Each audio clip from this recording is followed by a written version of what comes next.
in reference to the homeless population? Indeed, Doc. Well, Infinity Fellowship is a body that's dedicated toward taking what we share in common and taking social action with it. And one of the things that we want to provide is something that Sister Vicolin Abdullah, a friend of mine who's a member, says is homefulness. So you don't just say something is wrong with the world.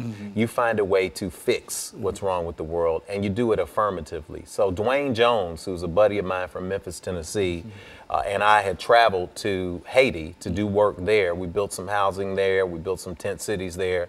And Dwayne had this idea to build these micro homes. And I said, well, we want to be involved with that. Infinity is very much about the youth and the young people and providing new kind of opportunities for people to evolve spiritually. One of those ways is by going out into the community and doing community-based initiatives where people who may not have the safety of a home that we have here. So I pitched the idea to fundraisers and people. We said, well, let's do something interesting. Let's find Nashville's tent city and find a way to provide them with some permanent houses. So we started that campaign, and that's what ended up resulting in Infinity Village. I lived in a space. It's a picture from one of the spaces that I lived in there. I lived in a space for 45 days. And then we raised over $60,000, and Dwayne and I, who you see there in the picture, we put the village together. That's the first completed Infinity Village that replaced the tent city that was dispersed in Nashville during the flood. And we worked together to put these houses in place, and now everyone who lives in the house has an insulated building. They have electricity wired for the houses. They have laminate floors. They have a drop-down Murphy bed. And it's so much better than sleeping on the ground in a tent, especially with the weather as it's been lately. So we want to continue to find a way to provide innovative solutions to social problems. And we prove with this project that it doesn't take a lot of bureaucracy. It doesn't take a lot of red tape. All it takes is a few people deciding that we want to take action, identifying what the need is, and then putting our hands in place with people who are of a unitary mind and making things happen. We did the entire project for Infinity Village in about 7 weeks. From the time I moved into the micro home to the time that I moved out.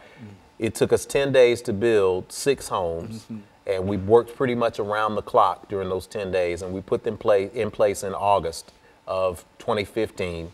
And since then, it sparked a national trend for people around the country who now want to do something similar, to not provide a permanent solution to homelessness, but to provide at least a temporary step up for people where they can have transitional housing and move from living in a car or a tent or a crawl space into living in a solid home where they can have an address and they can get a job, to moving back into affordable housing and back to the workplace. We'd be surprised that in Nashville, between 2,000 and 4,000 people a night are classified as homeless. And when I was living in the micro home, I found that I was doing what a normal homeless person would do. My wonderful wife, Kanitha, was, taking care of, we've got 5 kids, and she, through that project, made sure that they were taken care of. But I was showering at the gym, getting my shave in, sometimes in a bathroom when I needed to.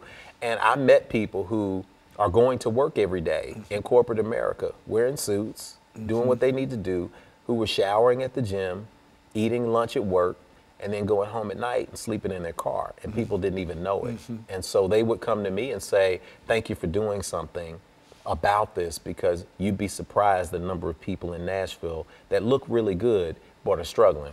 How much does it cost to construct one of these houses? Raw materials, you can construct one between $4,000 and $6,000. We used about $7,000 per house because we hired a professional crew. If you can do it yourself and you are a construction person and you're licensed and you know how to put these houses together, you can do it a little cheaper than that.